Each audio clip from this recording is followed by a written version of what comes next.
જો મિત્રો કેટલા મસ્ત મગની દાળના ઢોકળા બનીને રેડી થાય છે. તમે ઢોકળા તો ઘણા ખાધા છે, મગની દાળના નહીં ખાધા તો ચાલો પૂરી રેસીપી જોઈએ. તો હું તમને બતાવું આજે કે મગની દાળના ઢોકળાની આસાન સરળ રીત. મિત્રો ઢોકળા તો તમે ઘણા ખાધા હશે, ચોખાના ઢોકળા, ઘણી જ પ્રકારના ઢોકળા બને, પણ આજે હું અલગ રીતે ઢોકળા બનાવવાની છું. મોગર દાળમાંથી ઢોકળા બનાવવાના છે. તો મોગર દાળના ઢોકળા બનાવવા માટે સૌપ્રથમ આપણે રાત્રે મોગર દાળ પલાળી મૂકી હતી. જો આખી રાત પલળ્યા પછી મોગર દાળ કેટલી મસ્ત રીતે પલળી ગઈ છે ને, તો આવી રીતે મેં દાળ પલાળીને રાખી હતી. તો હવે એને એક મિક્સર જારમાં આપણે કાઢી લઈશું. તમારે એક વસ્તુનું ખાસ ધ્યાન રાખવાનું છે કે જ્યારે મોગર દાળ મિક્સર જારમાં નાખો ને ત્યારે પાણી વધારે નાખવાનું નથી, નકર બેટર પતલું થઈ જશે તો આપણા ઢોકળા સરસ રીતે ફૂલે નહીં. તો આપણે મોગર દાળ 2-3 વખત ધોઈ એટલે થોડુંક પાણી આમાંથી લઈ લઈશું. લીલા મરચાં મેં 4-5 લીધા છે, એ લીલા મરચાં અંદર નાખી દઈશું અને સ્વાદ પ્રમાણે મીઠું નાખી દઈશું. હવે આ બધી વસ્તુને આપણે મિક્સરમાં પીલી લઈશું. તો મિક્સરમાં પીસી લીધા પછી જો આપણું બેટર એકદમ મસ્ત રેડી થઈ ગયું છે, કારણ કે દાળ રાતની પલાળેલી હતી. તો આવી રીતે તમારે એકદમ ઝીણું ઝીણું પીસવાનું છે. અને તમે જો થોડું દરદરું લાગતું હોય તો થોડી વાર વધારે પીસી લેવાનું છે. હવે આની કાઢી લઈશું આપણે એક બાઉલમાં. જો કેટલું મસ્ત બેટર બનીને રેડી થયું છે ને.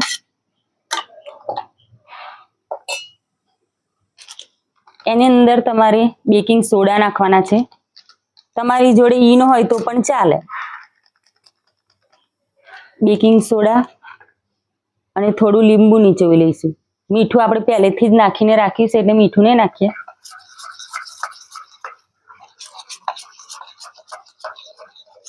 તમારે વ્હાઈટ ઢોકળા બનાવવા હોય તો હળદર નહીં નાખવાની, અને હળદરવાળા બનાવવા હોય તો હળદર થોડી સામાન્ય નાખી દેવાની એટલે કલર સરસ આવી જાય.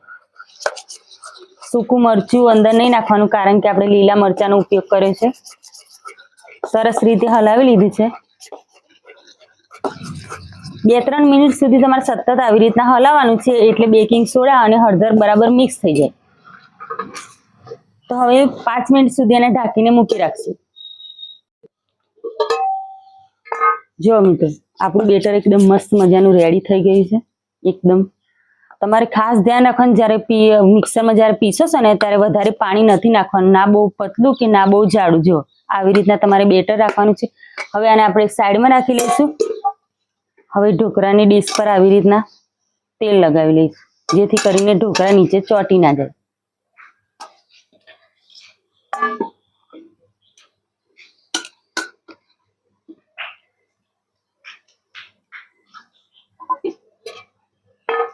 હવે જે આ બેટર છે એને આપણે ઢોકળાની ડીશમાં આવી રીતના પાથરી લઈશું.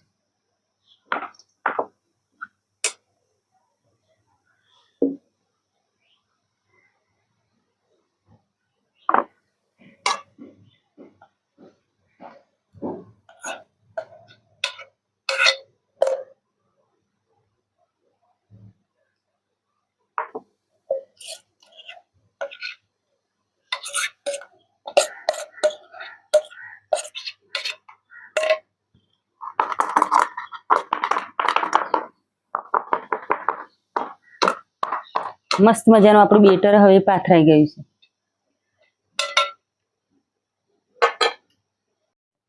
તો પ્લેટમાં જ્યારે બેટર પાથરે ને ત્યારે થોડું આગા પાછા આવી રીતના કરી લેવાનું એટલે બરાબર મેલ્ટ થઈ જાય અંદર.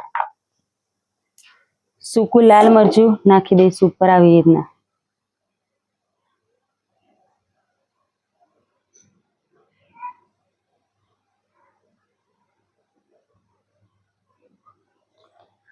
હવે આપણે અહીંયા ગાડી એક ઢોકળાનું કુકર લીધું છે. એની અંદર પાણી મેં પહેલેથી જ ગરમ કરવા મૂકી દીધેલું.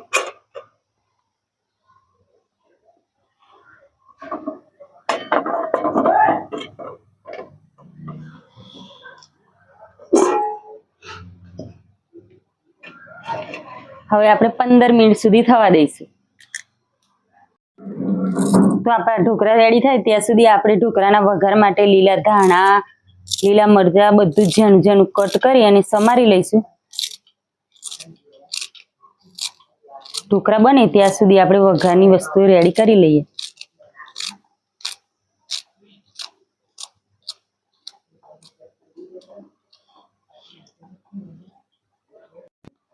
ચાલો મિત્રો 15 મિનિટ પછી આપણા ઢોકળા જોઈ લઈએ.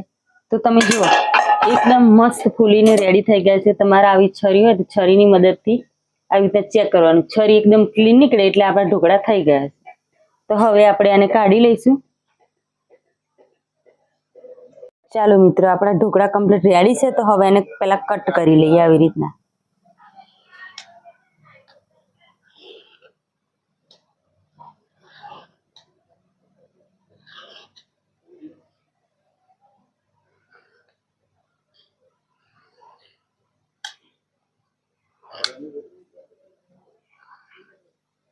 તો સરસ રીતે આપણા ઢોકળા કટ કરી લીધા છે. હવે આપણે વઘાર કરી લઈશું.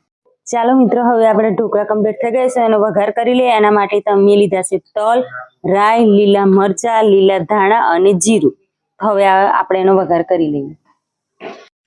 તો વઘાર કરવા માટે આપણે તેલ ગરમ થઈ ગયું છે. એની અંદર રાઈ નાખી દઈશું, થોડું જીરું,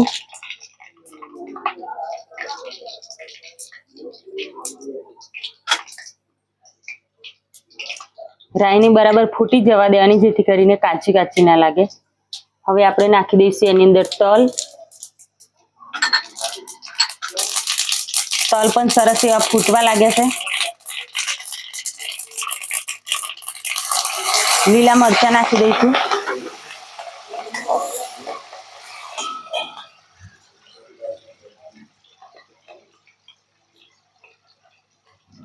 એની અંદર થોડું મીઠું નાખીશું.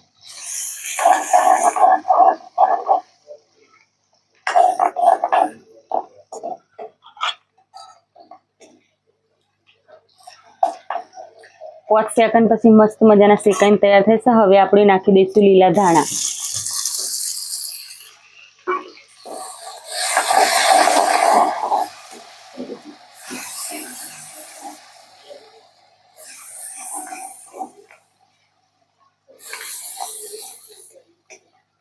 મસ્ત એવો વઘાર રેડી થઈ ગયો છે. હવે આપણે ઢોકળા પર આ વઘાર આવી રીતના રેડી લઈશું. તમે તેલ સાથે પણ ખાઈ શકો છો, પણ અમે વઘારીને ખાઈએ છીએ એટલે આવી રીતના વઘાર કરી દીધો છે.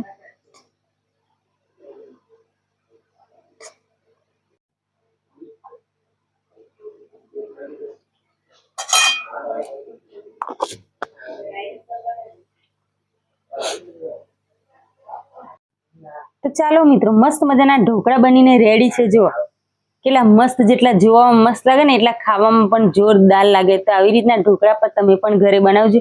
રેસીપી સારી લાગી હોય તો લાઈક કરજો, શેર કરજો. આપણા ફેસબુક પેજ પર હોય તો આપણા ફેસબુક પેજને ફોલો કરજો અને આપણી યુટ્યુબ ચેનલ પર તો આપણી ચેનલ સબસ્ક્રાઈબ કરી ડબલ ટેપ કરી દેજો અને પહેલો જ વિડીયો જે કુકિંગ આવે તમને જોવા મળે.